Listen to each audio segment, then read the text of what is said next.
स्वागत है आप सभी का संतमत सत्संग बगोला के इस मंच पर। जैसा कि आप सभी को विदित है, इस चैनल का मुख्य उद्देश्य मनुष्य जीवन से जुड़ी जिज्ञासाओं को शांत करना है।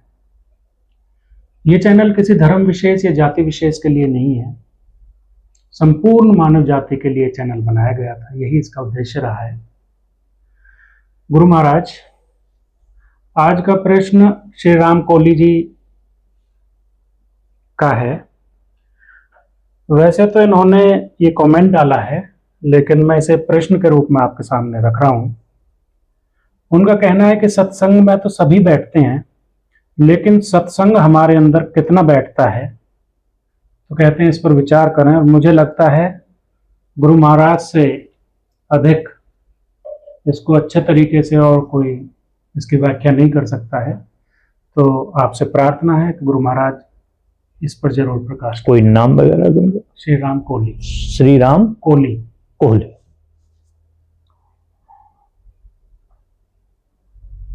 मेरी प्यारी प्यारी आत्माओं, आप सब कैसे हैं?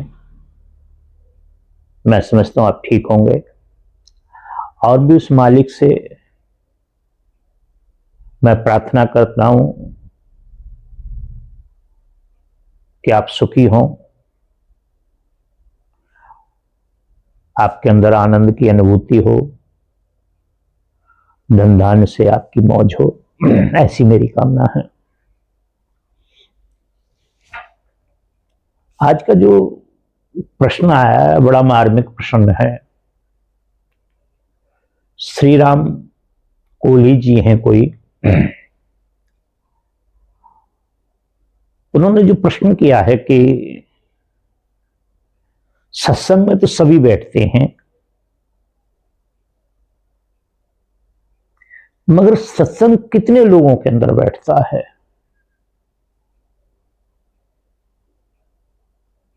हम कितनी देर सत्संग में बैठे, उसकी अपेक्षा में सत्संग कितनी देर हमारे अंदर बैठा, मैं जो समझा हूं। तो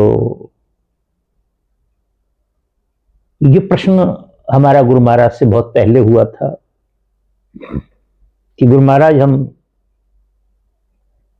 साधना में बैठते हैं, सत्संग की बात नहीं थी, साधना की बात थी। तो कितने देर बैठना चाहिए? भजन सुमिरन में कितनी देर बैठना चाहिए? उन्होंने कहा ये कोई मायने नहीं रखता है कि भजन सुमिरन में आपको कितनी देर बैठना चाहिए। मायने ये रखता है कि भजन सुमिरन आपके अंदर कितनी देर बैठ रहा है, आपका मन कितनी देर स्थिर हो रहा है। क्या जो गुरु महाराज के मुखारबिंद से जो बातें सुनी गई हैं, जो व्याख्यान मालाएं उन्होंने दी हैं, क्या उसका कुछ हमारे मन पर प्रभाव पड़ रहा है? जैसे एक बड़े अच्छे संत हुए हैं, और वो एक अपने शब्द के माध्यम से, जिसे हम लोग आपस में भजन भी कहते हैं, तो बड़े अच्छे संत हुए शंकरदास जी। तो वो पहली ही कड़ी में सब तोड़ कर देते हैं कि त्यागन करना संसार का कोई हासी खेल नहीं है। त्यागन करना संसार का कोई हासी खेल नहीं है।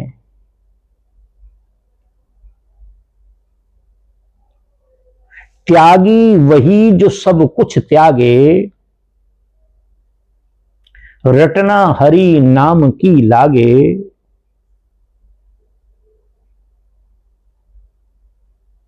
खावे जो कुछ आवे आगे,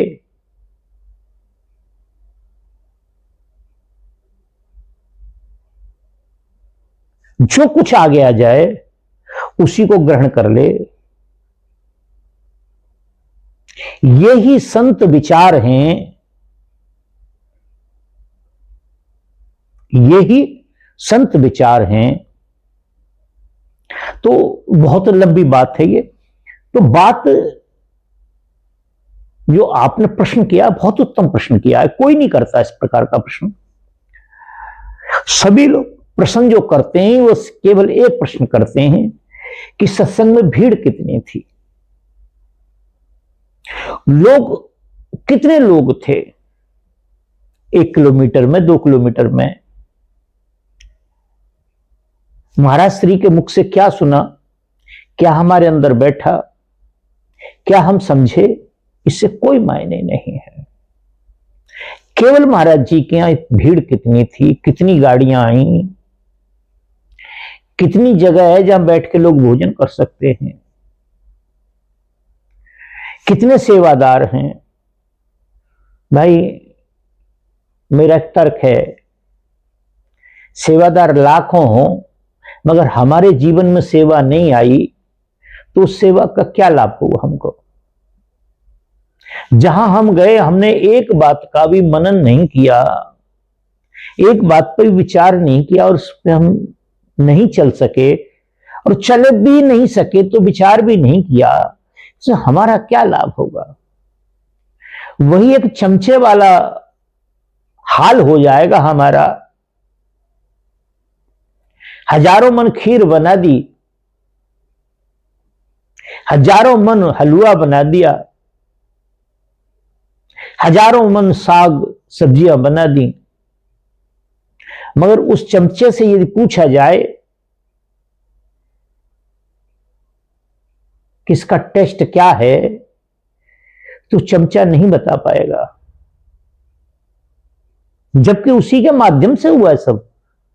इसी प्रकार से जब हम कहीं जाते हैं तो वहां से यदि हम कुछ लेके नहीं आते, केवल भीड़ देखने जा रहे हैं, तो दिल्ली में चले जाओ, किसी महानगर में चले जाओ, भीड़ ही अगर देखनी है तो मुझे बहुत अच्छा प्रश्न लगा आपका। तो बात यह है कि ये समझने की बात है। आपने जो कहा कि सत्संग कितनी देर बैठा हमारे अंदर, सत्संग का बैठना नहीं होता है, सत्संग बैठता नहीं, सत्संग कोई वस्तु नहीं है।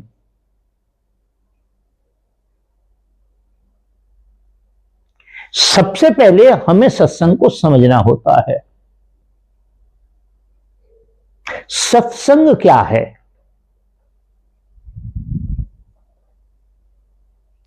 सत्संग का सरलार्थ है सत्य से सत्य का संग। सत्य से सत्य का संग। अब यहां एक प्रश्न खड़ा होता है कि सत्य तो एक है, फिर ये दो सत्य कहां से आ गए? हां, जैसे एक पानी की बोतल ले ली जाए प्लास्टिक की,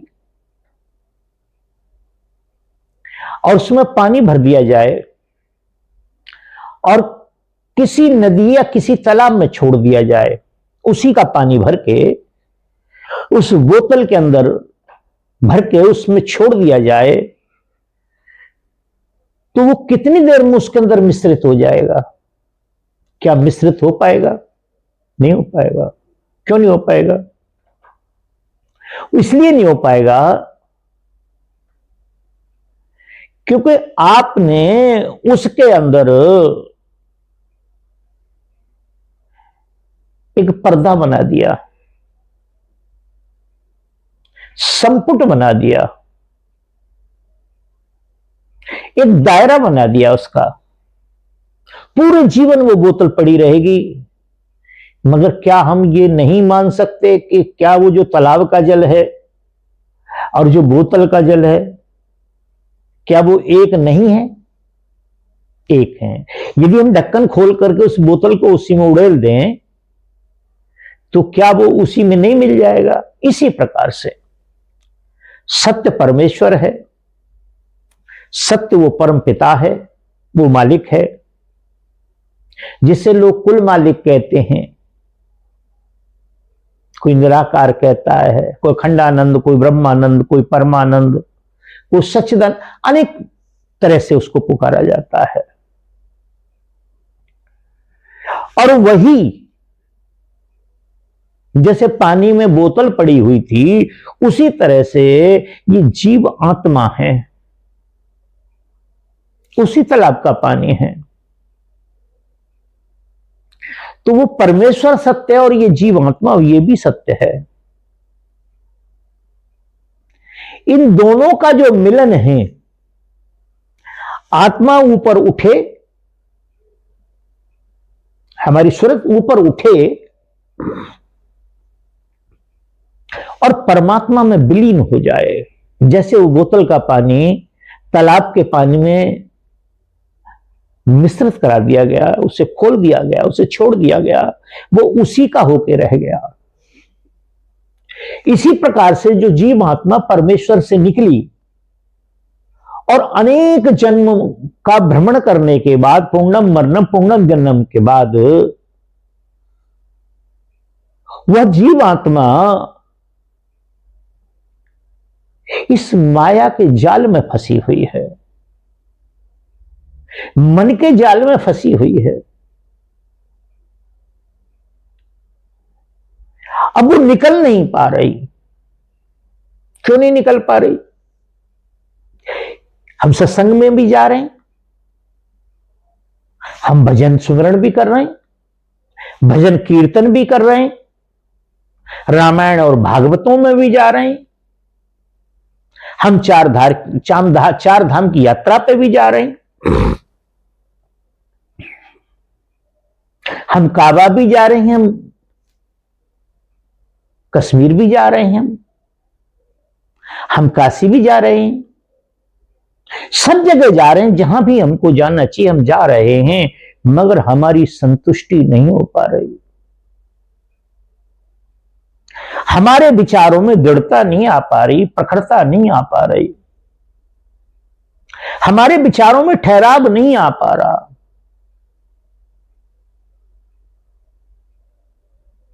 क्यों नहीं आ पा रहा? क्योंकि हमको ज्ञान नहीं है। आप किसी मजमे में चले जाएं, किसी सत्संग में चले जाएं, किसी भागवत में चले जाएं, किसी कथा में चले जाएं, किसी जाति वर्ण किसी की भी हो, तो वहां दो बातों की चर्चा होती है।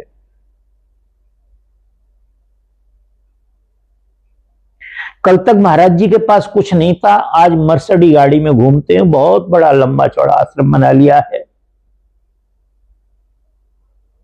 तो कोई तरीका हमको भी इस प्रकार का बता दें कि हमारे अभी मर्सिडीज गाड़ी खड़ी हो जाए और हमारे भी बढ़िया बढ़िया किले बन जाएं। दूसरा, महाराज जी कितना बड़ा चमत्कार कर सकते हैं। एक सज्जन हमारे पास आते हैं। अब स्टार्टिंग में उनके साथ हमारा एक विवाद हुआ। उन्होंने कहा हमारे यहां एक महाराज जी ऐसे थे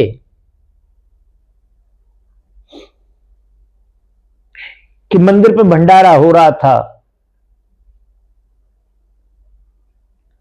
तो भीड़ अधिक हो गई और लास्ट में घी खत्म हो गया। तो कुछ लोगों ने जाके महाराज जी से कहा कि महाराज जी घी खत्म हो गया, अब क्या करें? लच्छा, एक काम करो, 4 कनस्तर ले जाओ और जमुना जी से ले आओ मांग करके। मगर एक काम करना, फिर जब आपके पास घी आ जाए तो उनको छोड़ देना। वह लोग गए, वहां से जल ले आए। जल लेकर के जैसे ही उसमें कढ़ाई में जो भी बनाने का सामान था डाला, वो घी बन गया। घी बन गया, बन सकता है, मान लीजिए।